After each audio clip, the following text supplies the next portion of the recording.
We're starting very easy with just 2 balls randomly on the table. Then we're going to take ball in hand and trying to clear those balls. So we're slowly working our way up. Here, just trying to draw the cue ball a bit back. Of course, I could have just played a stop shot, but I want to give myself a bit of an easier money ball. Let's add another ball and see what's the best way to clear those balls. Well, the 2 ball is now in front, hanging in the pocket, which is very interesting. So here, definitely want to look what angle I want to have. I don't want to be somewhere here, not just stopping the ball, because then I don't have a nice angle on the 2 ball. This is why here, just going to follow in, give myself a bit of a different angle on the 2 ball, because now it's a lot easier to just graze the 2 ball, roll the ball in. It's more natural. You can see very, very easy, and we have a very natural path towards the free ball compared to having the cue ball here, where we would have needed to stun the ball. So let me show you this.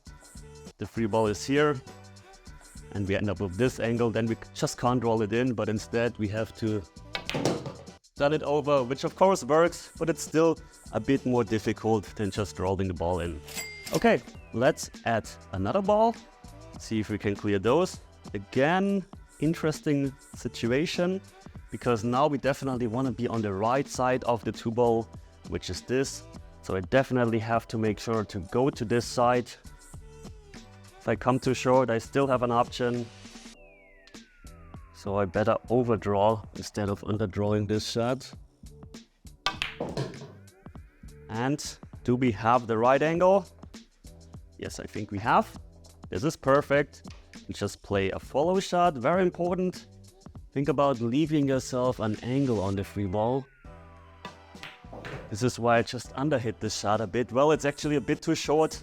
Here would have been ideal, but I prefer that angle compared to just being straight on the 4 ball. Because here, all I have to do is basically just roll it in with a high ball, maybe a trace of inside spin. But you can see the good news was we just had to roll the ball in. The inside spin wasn't even necessary. And again, we have a very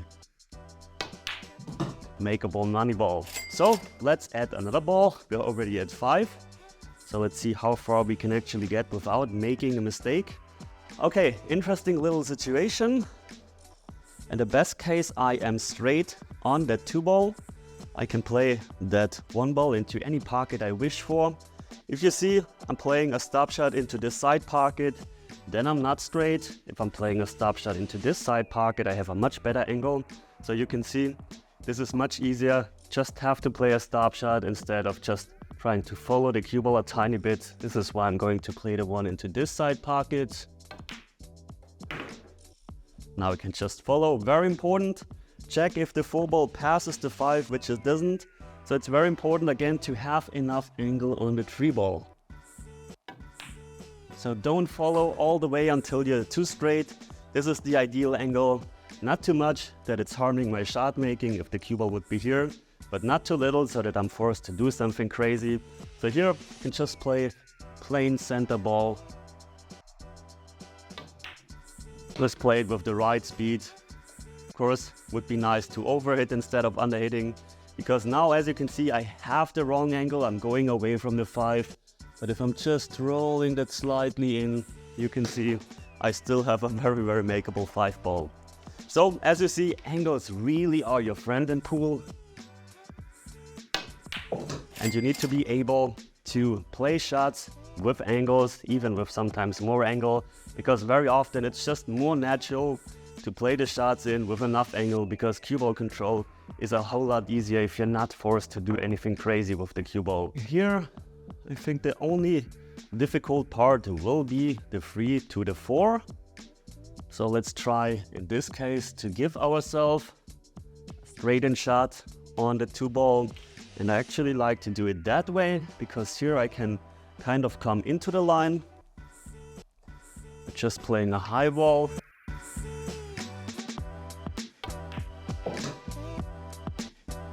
So now comes the key position, the key shot on the 2 ball. Do I just want to roll it in? we have this angle. Well, it's a bit tricky. The 6 ball is a bit of a blocker. I think I'm just going to draw a bit back in that case. Give myself the other angle, which is not enough in this case, because we're almost straight.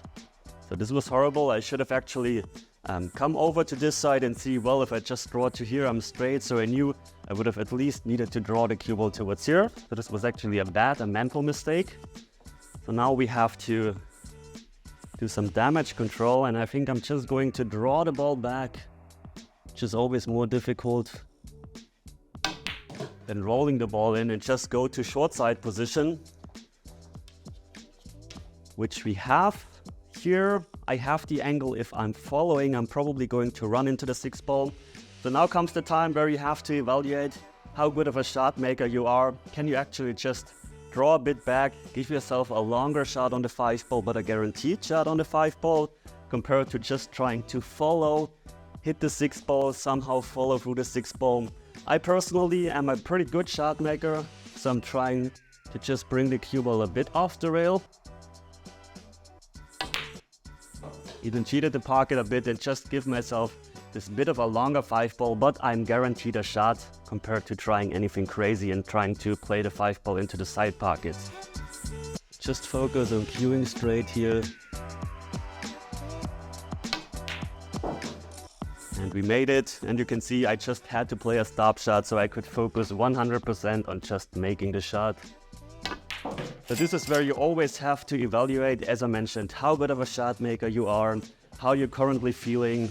If you're still a bit shaky, the beginning of a match, you want to give yourself easier shots, or if you just feel the shot, if you don't feel the shot. Of course, there's always the textbook way to play certain shots, but very often you also have to play the shot that you're feeling, especially in a match. If you're in practice, of course, it's something different. Okay, we're at 7 balls, so let's see what we can do here. Once again, from the 2 to the 3 ball, we need an angle on the 2 to go towards the 3. This is why in that case, just going to roll that into the side pocket, trying to follow the cue ball a bit. Of course, this is something you gotta practice. Following the cue ball a certain amount, drawing the cue ball a certain amount, very important. Here, I'm actually, let me think for a second. I have a good chance to come into the line of the 4 ball of the 3 if I have the right angle. I think I'm just trying to draw a bit back here, or stun it a bit over, so low, touch of left spin. Maybe a bit too short, but again, I prefer this angle with my skill level compared to being too straight. So the good news is here I can just go into the line of the 4 ball by going 2 rails. Of course, being a right-handed player would definitely help here. I actually have to play that one right-handed. So just left spin. And you can see that way we're kind of going into the line of the 4 ball. Now we're back in line again, and I think if I'm getting straightish on the 5 ball, I'm just left with stop shots. So this will be the match winning shot already, or the rack winning shot. Not yet, because I'm not straight. I still have to roll the ball in, but this is fine, just a high ball. Come out again nicely towards the 6 ball. Here once again I could play a stop, but I just want to roll it in. It's a bit easier to not play with that much force into the side pocket, and then just stop the 7 ball in. Alright, 7 balls. Now we're actually at 8 balls. So we're getting closer. Just need to clear 8 balls, then 9 balls, and then 10 balls in a row. And we have a layout like this. So here will be a bit tricky from the 3 to the 4. What I like to do here is just stun over, have the 2 ball into that pocket. I'm not going for the side pocket, because if I'm going for the side pocket, I'm very dependent on having the exact angle. This is perfect. Just going to follow, getting closer to the 3 ball. And of course, I want to leave myself an angle on the free ball once again. I don't want to end up straight. Now a bit tricky.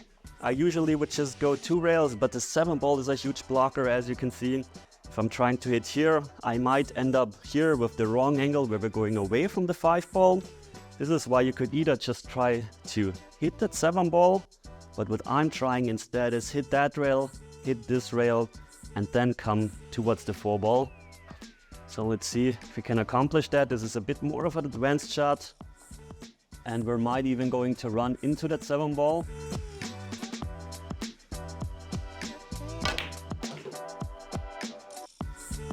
And as you can see, that way it's very, very difficult to end up behind that 7 ball. Now we're actually very good. Just slightly want to roll that in. Just follow the cue ball a tiny bit to have the right mix of having enough angle and still a makeable shot. Now, do I want to go for the side pocket? Yes, I think so, because just we have a huge margin room for the cue ball up here. I'm just going to use some right spin on that one, going 2 rails. And as you can see, once we're passing the 6 ball, we're always in very good shape. This is basically the worst position because we're almost straight, but I could cheat the pocket a bit. Use the left part of the pocket, just use a high ball here. And that way the cue ball will come nicely out towards the center of the table, just a bit too short. So the most natural way, of course you could somehow try to hold for the side pocket, but I think the most natural way for me is to pass the 8 ball. Just like this.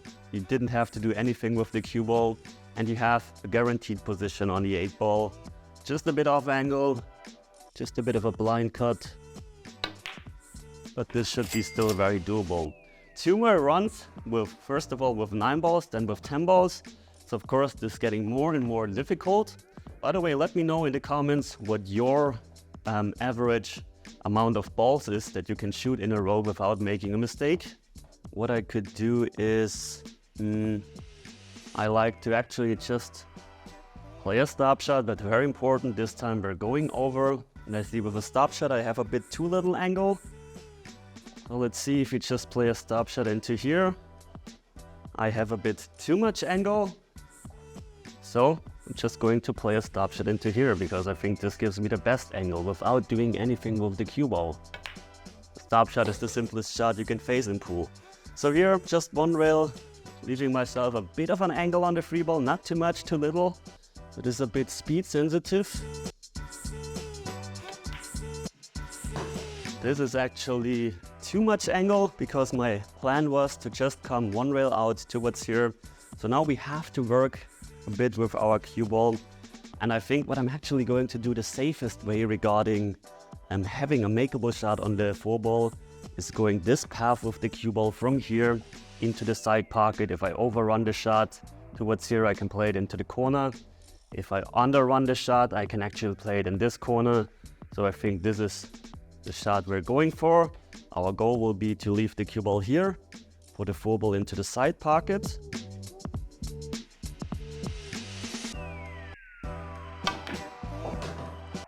We missed that goal, but as you can see what happened, now I completely mishit the shot, but I basically have the perfect position on the 4 ball. And this is why I very often want to go into directions or bring the cue ball into zones where I always have a shot no matter where exactly the cue ball is ending. And if I haven't told you what I was trying to do, you would have basically thought, well, he played it perfectly, but instead I completely mishit the shot. Okay, let's just try to stun over. For the 5 ball. Ah, that was bad. That was too much angle. I actually just tried to get straight. So now we have to work a bit. Just trying to stun into the rail, get back. Once again, if I come too short, I'm gonna play it into the corner. If I travel too far, I can still play it into this corner pocket and not into the side pocket.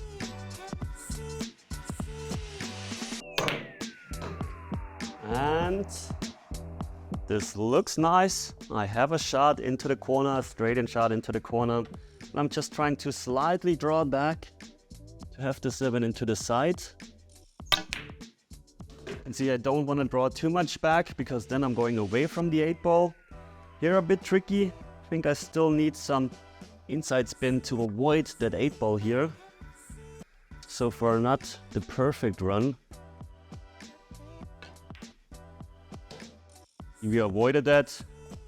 And do we have, just hit it a bit too soft, we have almost an angle on that 8-ball. So what I could try, just of course play a stop shot, but I think I'm definitely going to cheat the pocket a bit here, trying to make something happen with left spin, because leaving myself here on a 9-ball would be horrible, very missable. So I'm increasing the difficulty of this shot a tiny bit in order to lower the difficulty of this shot a tiny bit. So I basically split up the difficulties just between two shots, and we're left with a long money ball, but at least an easier one than having the ball down here. So a bit of a messy rack, but this is cool. You're not always getting the desired position. We're all humans, we're all making mistakes. We're sometimes missing our position, we're sometimes even missing balls. So this is totally fine. And of course, I would have loved to show you a perfect video with no mistakes, but this is just not how pool is. You always have to go over to plan B or plan C, or just bring the cue ball into zones, as I mentioned, where you have multiple options in case something goes wrong.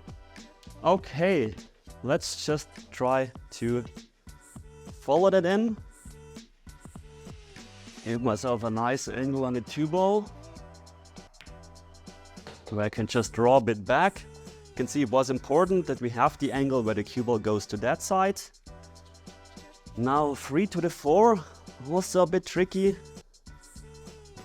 Just wanna give myself that angle.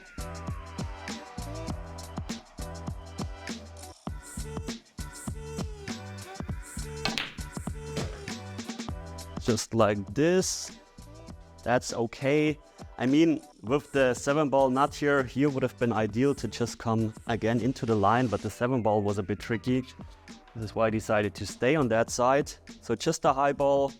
Just as long as I somewhere bring the cue ball into this area, I will have a makeable shot and a nice angle on the 4-ball.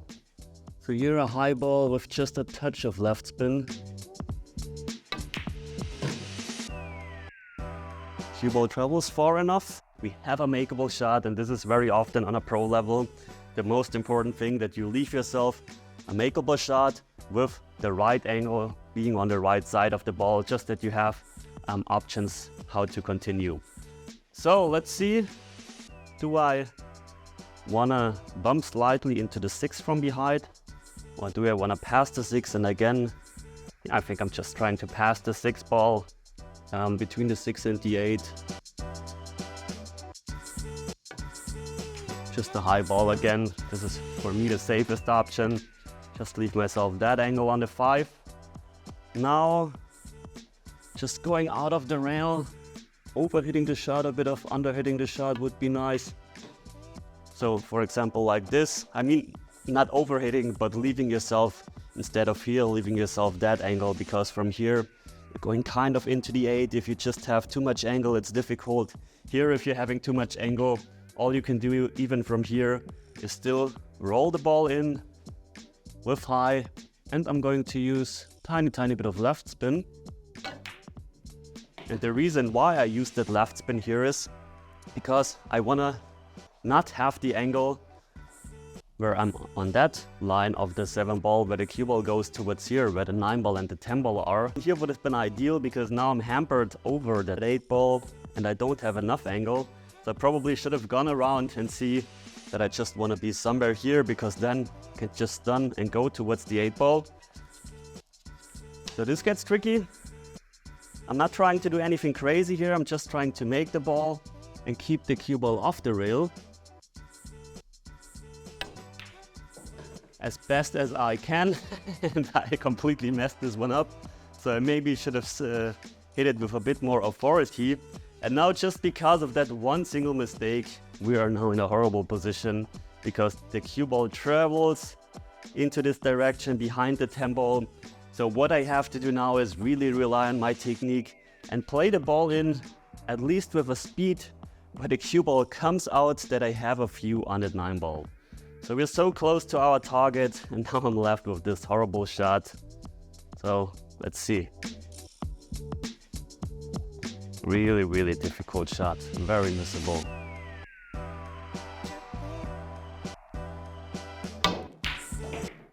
But we managed to pull it off. We're still not out of the woods yet. We still have to make that 9-ball. The good news is we don't have to do anything special. We don't have to super slow roll it. We don't have to hit it hard. So we can actually put our feel-good stroke on that 9-ball.